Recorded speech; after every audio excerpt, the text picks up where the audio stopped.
June 13th, 1984, a date that for many Italians brings back a snapshot. That snapshot is Rome. Via delle Botteghe Oscure, an address that for many years represented the Italian Communist Party.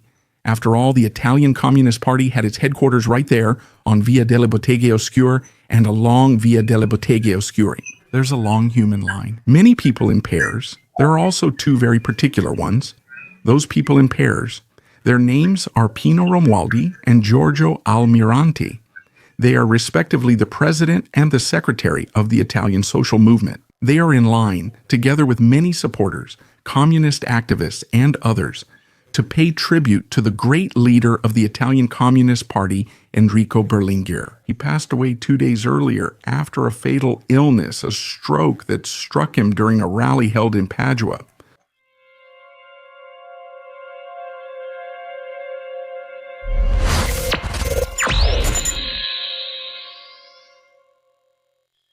Almirante and Romualdi are recognized, but no one bothers them. In fact, someone invites them to come in, takes them by the arm, because they are there too, just like many others. Precisely to pay tribute, not to a friend in this case, but to an opponent.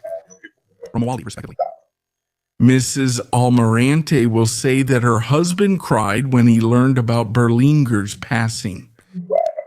And there's reason to believe her. After all, even though they weren't friends but adversaries, still Almirante and Berlinguer were worthy adversaries who respected each other. They spoke the same language, the language of morality, and above all, they both wanted an Italy, each in their own way, built first and foremost on serious politics. Not parallel lives, but lives, we could say, at opposite ends, those of Almirante and Berlinguer. They had only one thing in common. Both descended from families of nobility. Berlinguer came from a Sardinian noble family, originally from Sassari, the same Sassari that also gave Italy Francesco Cossiga, to whom Berlinguer was also related. He was a distant cousin, since their mothers were, in fact, cousins. As for Almirante, he was the son of nobles originally from Molise, so that's the only point of contact between the two. Other than that, their lives were completely different. Almirante, who came to Rome as a young man, became an enthusiastic supporter of the fascist regime.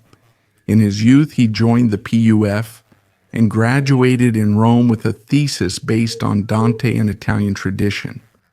And above all, he became a journalist and editor not only for the openly fascist-sympathizing daily newspaper Il Tevere, but also for another newspaper. A rag, we would say, called La Difesa della Razza, a newspaper that lasted for not even 5 years. But in those 5 years, it promoted anti-Semitism and racism in an Italian context. A very ugly page in our country's history. Berlinguer's experience is completely different. He grows up in Sassari. He graduates from high school in 1940 without exams, as the war had started. He enrolls in university without managing to complete his studies, but in 1943, he joins the Italian Communist Party, right before September 8th. And September 18th is another date that divides not only Italy, but also our two protagonists. One Berlinguer, who stays at home. In Sardinia, he starts organizing the young people of the Communist Party, leading them to demand bread and work. At a certain point, he is even arrested, falsely accused of having organized, together with others, the theft and damage of a couple of formal items. Almirante, however, is on the other side. He embraces the cause of the Italian Social Republic, Mussolini's Italian Social Republic, and even becomes the chief of staff for a minister. He will sign something that will haunt him years later. A manifesto against draft dodgers, version of the Ordo Statute and Report. Pinocchietti will go underground, living in hiding, with opposite careers. Someone who soon becomes the soul of the young people of the Italian Federation of Young Communists. And then from there, a brilliant career within the main opposition party. The other, on the other hand, does not deny his fascist youth, unlike others at that time. In fact, he continues to stand by his ideas, to the point of being one of the founders of the Italian social movement. The party that for many decades practically gathers the nostalgics of the regime. And, at a certain point, also the nostalgics of the monarchy. Careers that still spark debate.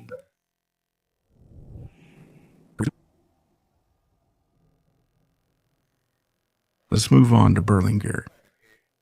Once he became a high-ranking official of the party, for the first time he began to question what had been the policy of the Italian Communist Party, especially in the international and internationalist sphere. When in 1964 the great coup took place in the Union of Soviet Socialist Republics, the ousting of Nikita Khrushchev and his replacement by Leonid Brezhnev.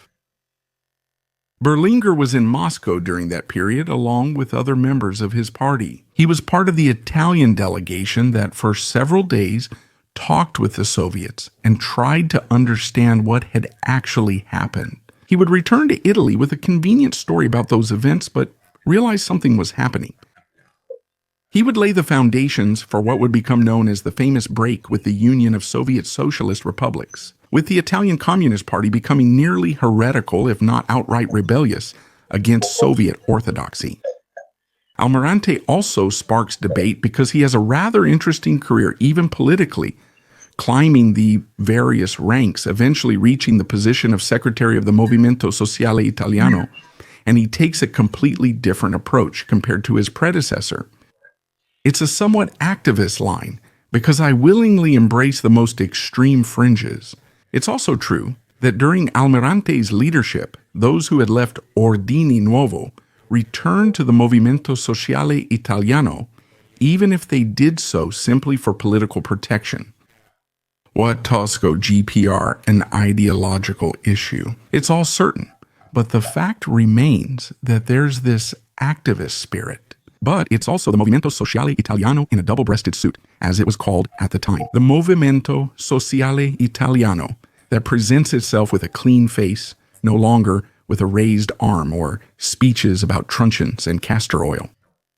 It's a Movimento Sociale Italiano that seeks the moderate electorate. At a certain point, even the Christian Democracy Party is afraid that the Movimento Sociale Italiano might erode part of its own electoral base. The Movimento Sociale Italiano, which at a certain point even makes peace with the monarchists after so many years of looking at each other with hostility. Monarchists blamed fascists and neo-fascists for the monarchy's fall due to 20 years of fascist rule and the war. Well, for a period. The monarchist party becomes part of the so-called national right, the Great Right, which presents itself as a single conservative bloc to contain the famous red threat. And Movimento Sociale Italiano that, let's return to Berlinguer, acts in a completely different way. It's a Berlinguer who, when he gets... For a long time, the leadership of the Italian Communist Party leads it to become a force open to dialogue, not just one of mere opposition. It's no longer an Italian Communist Party that only knows how to say no. It's an Italian Communist Party that seeks the support of other political forces, that wants to talk with the Italian Communist Party. It's the Italian Communist Party that is pursuing the so-called historic compromise. It's a formulation that comes from some articles written by Berlinguer himself, and those articles make it clear. Even after nearly 50 years reading them today, still shows Berlinguer's political foresight. He had realized for some time that the Italian Communist Party had been cornered, even though it had a strong electoral presence. Remember, it was still the second largest party in a country where the DCI held a relative, not absolute majority under a proportional rather than majoritarian system. Well, Berlinguer had understood, and he had tried to find support in the DCI in order to break the logic of the others. And this was very dangerous in international terms. And to bring the Italian Communist Party back to participate in the government peacefully, following the path of elections, if not with its own ministers, at least with a shared program, is the famous program of openness. The policy of Aldo Moro, the policy that will unfortunately die with the kidnapping and assassination of Aldo Moro. It was supposed to be the moment for a new Italy that we never saw, It was a real shame. Berlinguer himself would prove to be not only one of the leaders of firmness in the negotiations with the EBR, but extremely disappointed for having to see the work of a lifetime, his and Aldo Moro's, the person he greatly admired, fall apart.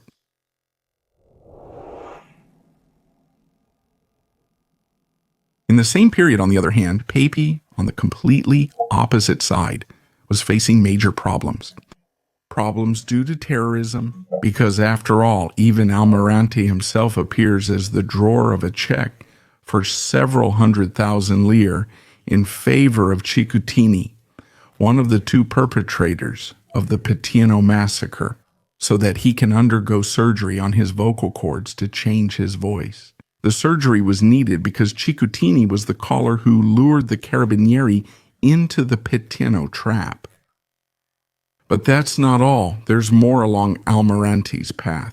There are many problems, many scandals, many internal dangers, and a desire to bring the Italian social movement outside of that system called the constitutional arc, which excluded it from political life. An example of this is the election of Giovanni Leone to the Quirinale. Giovanni Leone takes the place of Saragat at the end of Saragat's 7-year term, but at the end of a particularly long and contested election, the election that was supposed to mark the victory of Amintore Fanfani, but Fanfani doesn't make it. In his place, Leone is proposed, but he is not available. Almirante has long stated that Movimento Sociale Italiano, deputies, senators, and delegates will always vote with blank ballots. Eventually, they all begin voting en masse for Leone. Well, maybe that's also why Leone will be a very criticized president, a president that no one will like, a president who will later be forced to resign because of the famous Lockheed scandal, even though later historical findings definitely downplayed Leone's involvement in the scandal.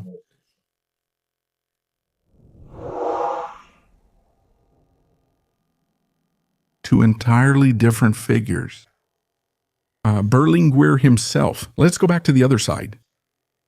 He didn't have many friends in his own camp, even within his own party, where he was criticized, but especially in relation to the Union of Soviet Socialist Republics and the Eastern Bloc. If we think that during his visit to Bulgaria, Berlinguer at one point almost died in an accident, a car accident that several people have called KGB orchestrated, because they wanted to get rid of a very troublesome leader of a theoretically satellite party, but in reality a dissident one.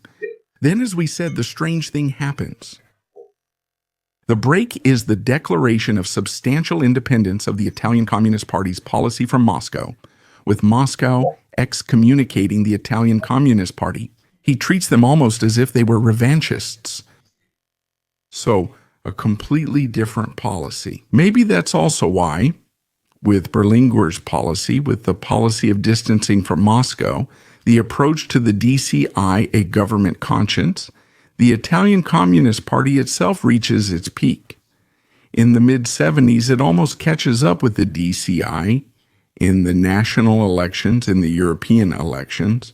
Right after Berlinguer's death, the historic overtaking happens, even if it's by just a fraction of a percent. So by a very small margin, but it's still a historic result. It's a different Italian Communist Party, just as the Movimento Sociale Italiano is different. It's no longer just the party of nostalgics, nor the party of the most extreme bourgeois. The party aims to join the government, but it won't enter until the revolution of Gianfranco Pini, the famous Delfino, the one who grew up in the shadow of others. With Mirante and with the National Alliance, he will reach the government in 1994. Several years after the death of Almirante himself.